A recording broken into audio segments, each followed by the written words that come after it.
Jadi sebenarnya dari dulu saya tuh sebenarnya waktu kecil ya, cita-citanya pengen jadi businesswoman.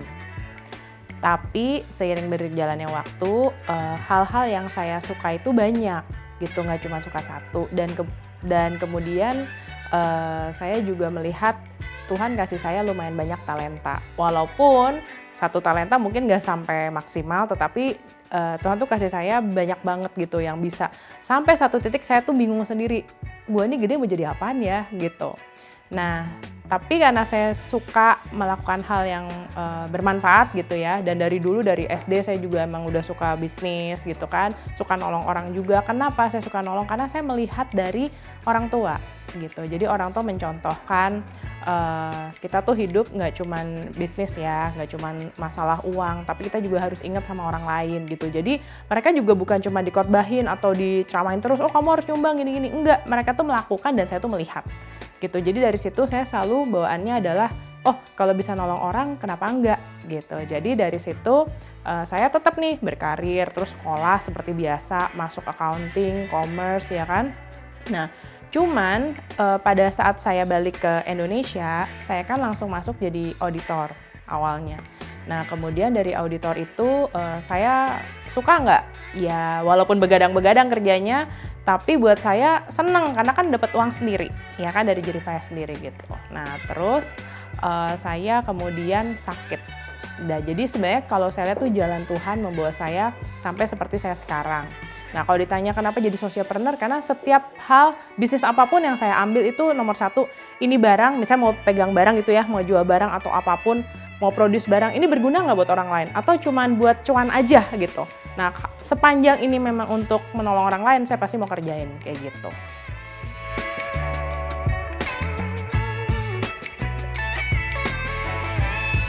Jadi karena saya mempunyai background auditor, otomatis dari situ kita memang bisa belajar banyak perusahaan, kita lebih banyak bisa belajar dari perusahaan-perusahaan orang gitu ya, karena kita auditor. Nah dari situ kalau ditanya, Lis lu tuh sebenarnya suka apa? Apa aja pokoknya yang penting bisnis gitu kan, anything. Kalau ditanya tiba-tiba dari auditor, waktu saya jadi auditor di EY itu saya lebih ke banking sebenarnya. Jadi saya lebih ngauditnya tuh perbankan ya kan. Ada manufacturer tapi cuman 1-2 klien lah, kebanyakan tuh perbankan. Tiba-tiba karena saya sakit, kemudian saya harus pindah haluan kan, jadi saya sempat bantu bisnis mertua saya sebenarnya dimintain tolong, kemudian saya sempat bantu. Nah itulah yang pembangunan Buana Jaya. Nah di situ tuh kontraktor mining gitu, saya jadi CFO kontraktor mining. Bukan dunia saya, tetapi karena saya orangnya tuh suka belajar dan saya tuh orangnya nggak gampang bete ya, maksudnya apapun pokoknya nggak ada bilang nggak bisa gitu. Ya lu coba aja dulu, coba pelajarin pasti bisa karena biasa kan, bukan karena kamu mau atau enggak gitu. Jadi akhirnya saya mempelajari kalau kerja ngikut orang ya kan sama punya sendiri tuh memang beda banget gitu ya. Tetapi saya bersyukur karena saya pernah ngikut orang kerja, saya tahu banget gimana caranya, saya tahu banget dari level bawah dan saya tahu banget bagaimana perasaan di level atas, seperti itu.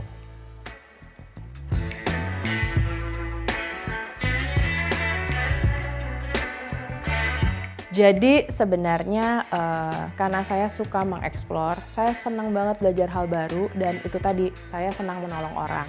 Jadi selama produk saya itu masih valid dan masih bisa bantu orang dan masih kepake gitu istilahnya, saya tetap akan komitmen di situ gitu. Tetapi kenapa terus jadi satu bisnis, kemudian jadi 2, jadi 3, jadi 4? Ya karena memang kita kalau sebagai business owner ya, kita tuh kalau saya ya, karena saya tadi sukanya banyak dan bisanya juga banyak. Jadi buat saya, ya saya harus bisa ekspansi gitu. Cuman untuk orang lain kan kadang-kadang satu bisnis ekspansi sampai sedetail-detailnya gitu. Nah kalau saya tuh lebih ke samping tuh, ekspansi saya tuh gayanya ke samping. Karena menurut saya gini, kalau pada saat suatu negara lagi krisis, misalnya kita pegang F&B, ya kayak kemarin sempat mall banyak yang tutup dan sebagainya, nah itu kan agak kena imbas. Nah kalau kamu nggak punya pegangan tempat lain, itu gimana gitu. Nah waktu itu saya beruntung masuk di health and beauty gitu. Health and beauty kan katanya gak ada matinya gitu kan. Tetapi health and beauty juga, ini kita nggak ngomong saingan banyak ya, cerita dari health and beauty, terus saya juga ada pegang F&B, saya juga sekarang masuk ke agriculture, saya masuk, terus saya juga masuk first aider, saya juga ada production house. Kalau PH ini memang dari sejak saya lulus kuliah, itu adalah usaha saya sama suami dari nol, benar-benar dari nol gitu. Dulu banget kita tuh sering di dunia wedding, terus akhirnya kita sempat ke company profile, yang terakhir kita lebih banyak corporate gitu. Nah itu tetap jalan sampai sekarang. Tapi bisnis-bisnis yang lain ini adalah bisnis yang baru muncul pada saat ada kebutuhan gitu. Jadi intinya ada kebutuhan, di situ saya hadir.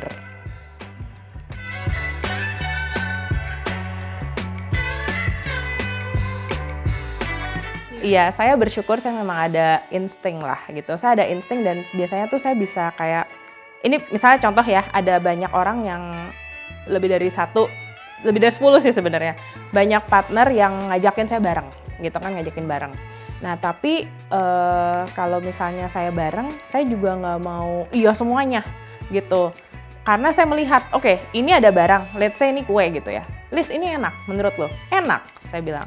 Mau jalanin nggak? Belum tentu. Kenapa? Ini kue bikin orang sehat nggak? Iya kan? Kalau ini isinya untuk diabetes, bisa untuk anak autis misalnya, aku mau, karena nolong.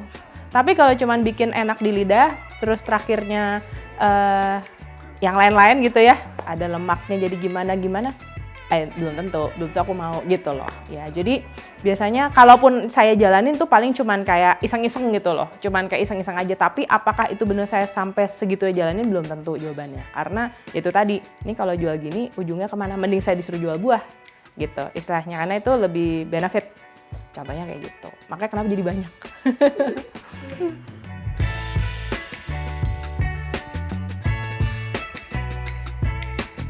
Jadi gini, di dalam berbisnis, apalagi saya biasanya pegang barang yang lagi happening. Artinya kebutuhan pada saat itu. Contoh, pada saat COVID yang dibutuhin apa? Masker, ya kan, antivirus, seperti itu. Saya hadir. Tapi saya hadir bukannya aji mumpung. Lebih kayak, gue bisa nolongin apa nih dengan kehadiran gue? Gitu. Contoh lagi misalnya, pada saat itu orang butuh swab.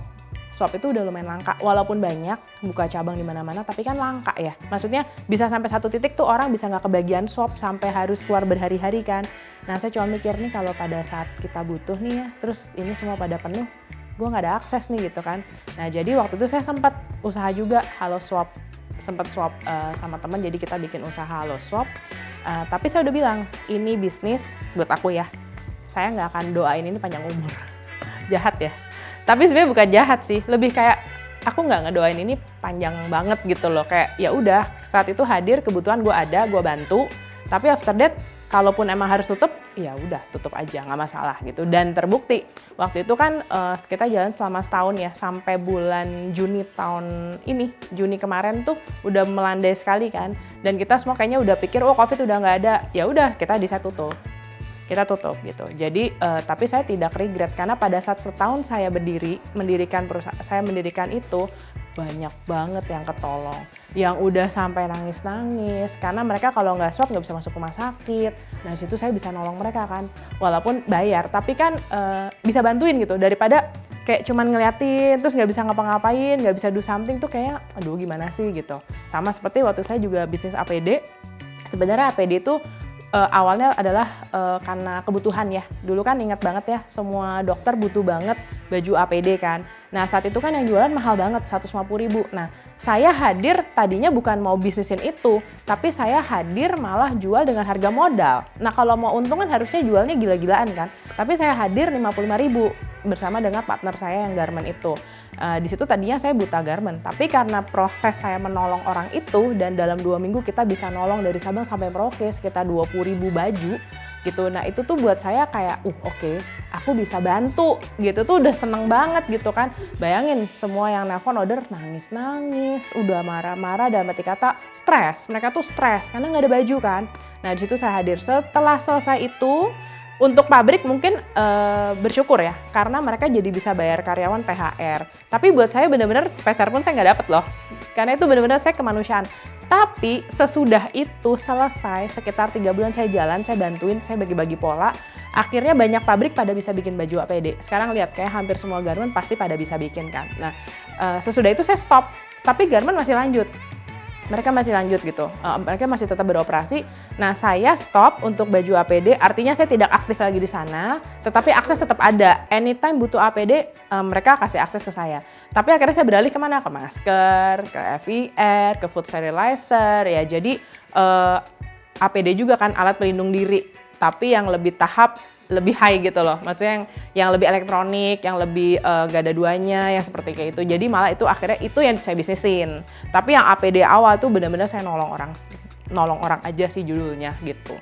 Karena kayaknya saya ngerasa gila semua orang panik gitu, kita bisa ngapain gitu. Karena benar-benar nggak bisa kerja kan. Kayak semua orang panik gitu. Jadi ya awalnya pokoknya bisnis saya tuh semuanya pasti gara-gara nolong orang dulu. Biasanya tuh itu awalnya.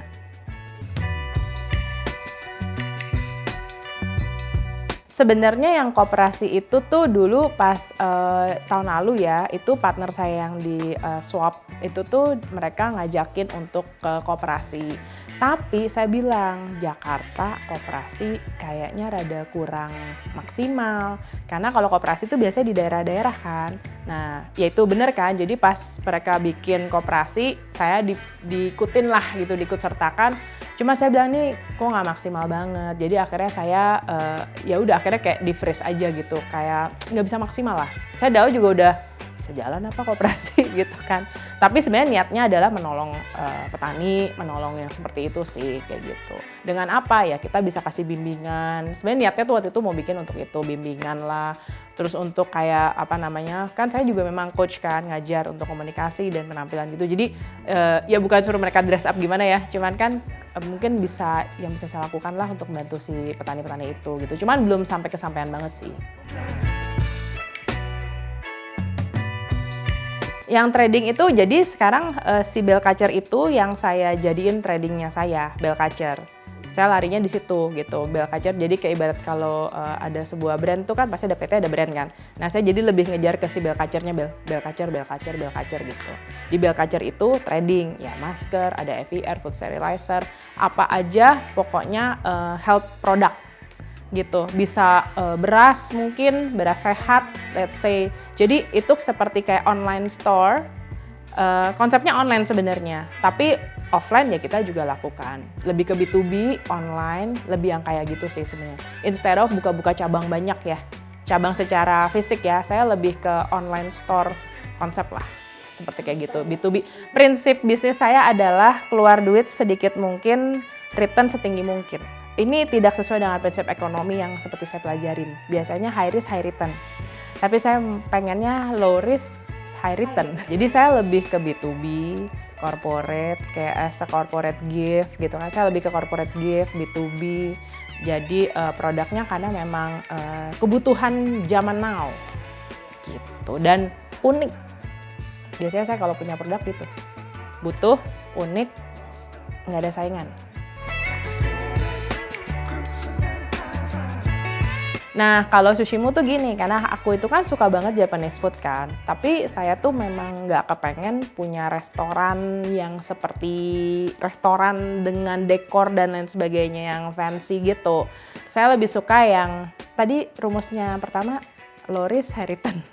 Jadi kalau bisa cuman pick up store, better. Cuman grab and go, oke gitu. Nah kebetulan si Sushimu ini partner saya, dia memang konsepnya seperti itu. Awalnya lebih ke online, lebih ke grab and go. Nah jadi saya menjajaki nih, coba deh aku dengerin. Nah pas dia presentasi, wah aku juga suka dia punya sushi gitu ya, sushinya juga oke gitu. Walaupun matang semua ya, jangan ngarepin ada sashimi karena online. Kalau online store kita agak susah kalau mau yang mentah-mentah khawatir ya. Jadi lebih ke fusion lah gitu, lebih ke fusion. Nah akhirnya udah saya setuju untuk partneran dengan teman saya yang Sushimu. Akhirnya kita jalan Sushimu. Nah kebetulan tanggal 1 November kemarin kita buka di Geraha BIP dan juga di tanggal 11 November besok kita buka di Wisma GKBI. Itu yang benar-benar hadir. Tapi konsepnya grab and go gitu. Bisa duduk, cuman mungkin nggak terlalu banyak karena kita lebih fokusnya ke kantor-kantor gitu, instead of di mall.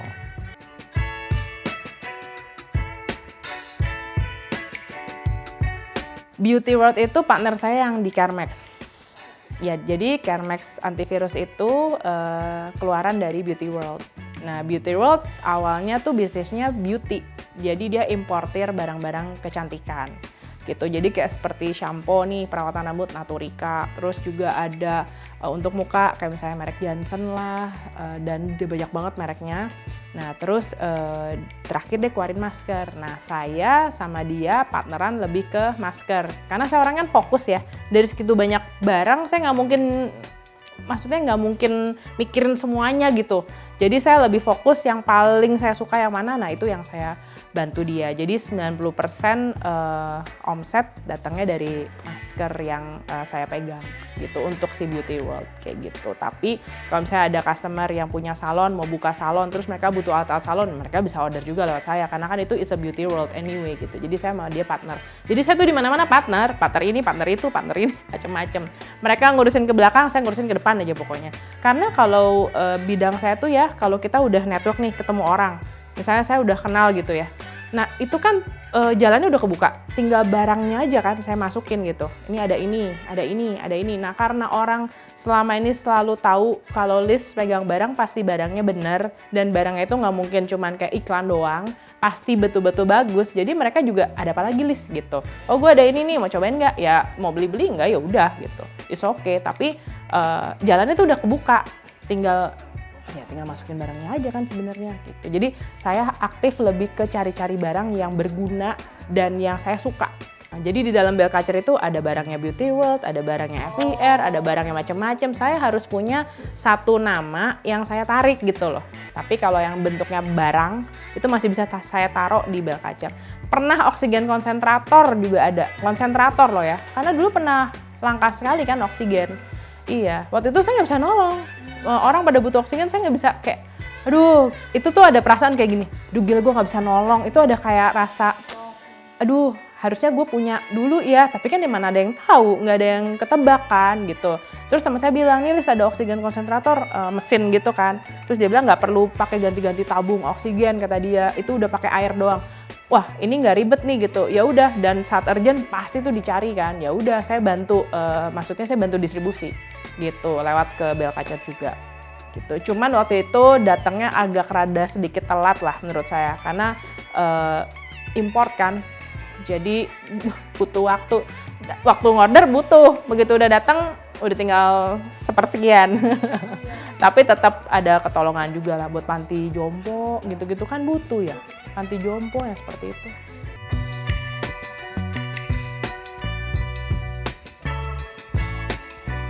Nah, saya juga suka dipanggil untuk ngajarin table manners, terus kemudian communication coach, karena memang saya ada background di John Robert Powers gitu. Nah, kemudian saya juga sempat ada pelatihan di Singapore Airlines di Singapura. Waktu itu pernah belajar di sana juga, nggak lama lah, tapi at least cukup lah. Maksudnya kita cukup mengetahui, karena saya kan dunia service ya.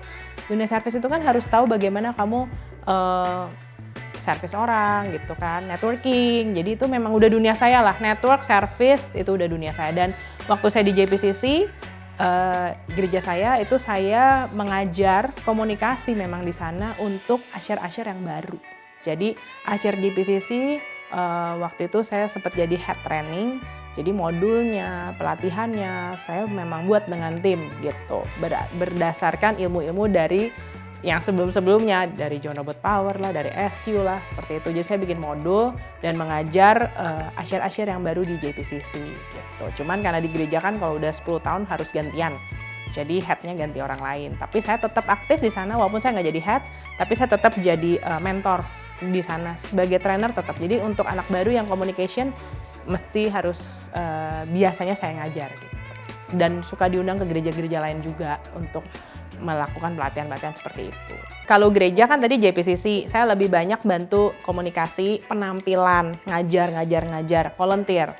Nah, kalau yang barusan yang disebut Business Network International, disingkat BNI, supaya jangan kayak bank. Nah, itu adalah komunitas pengusaha.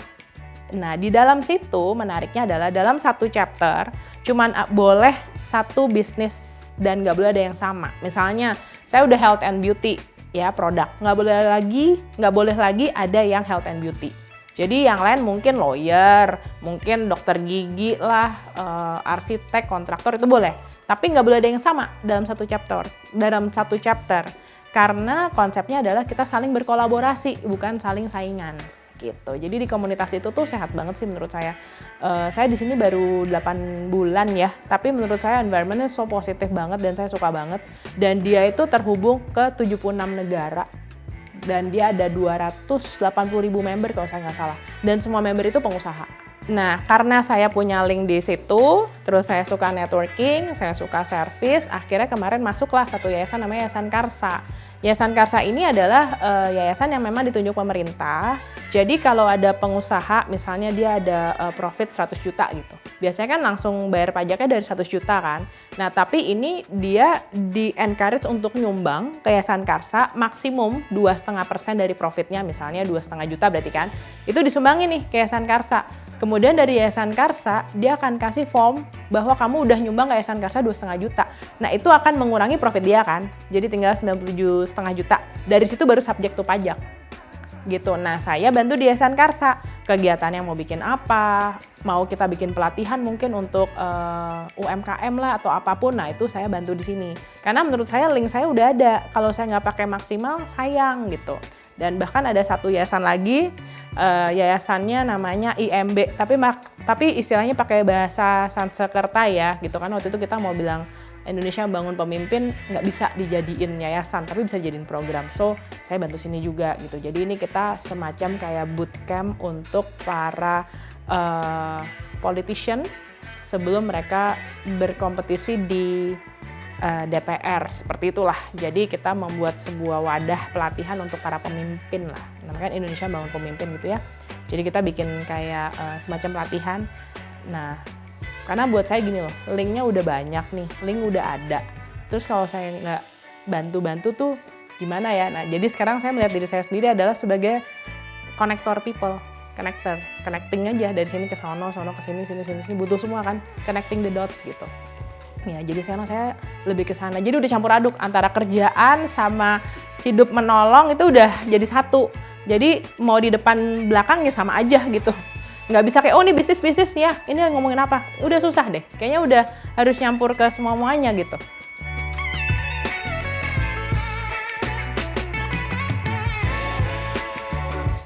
Ada kala saya punya usaha tidak didukung oleh suami.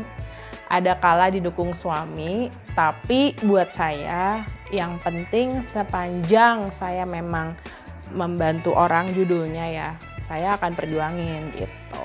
Itu pernah lah jadi tantangan, tapi bersyukurnya di lately sesudah pandemik ke atas ya, suami sih sangat mendukung apapun yang saya kerjain gitu. Karena saya juga jadi bisa bareng lagi sama dia, karena dulu tuh waktu saya production house kan saya bareng sama dia.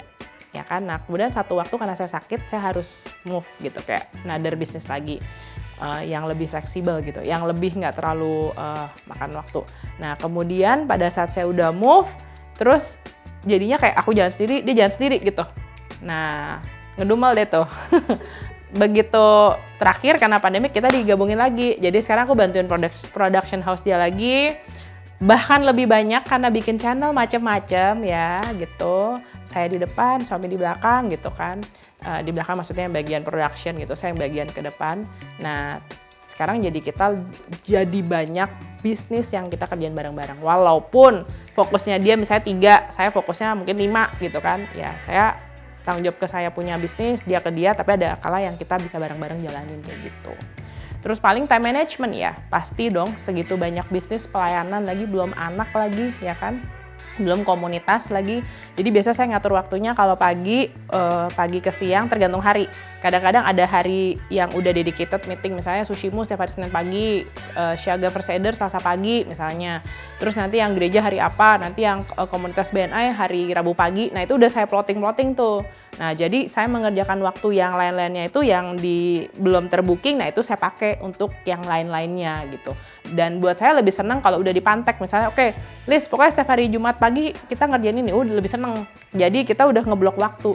Kayak misalnya syuting channel gitu, saya ada 3 YouTube ya, coming soon. Nah ini kan waktunya mesti gimana gitu. Jadi makanya setiap satu kali syuting langsung untuk 4 episode, 6 episode seperti itu.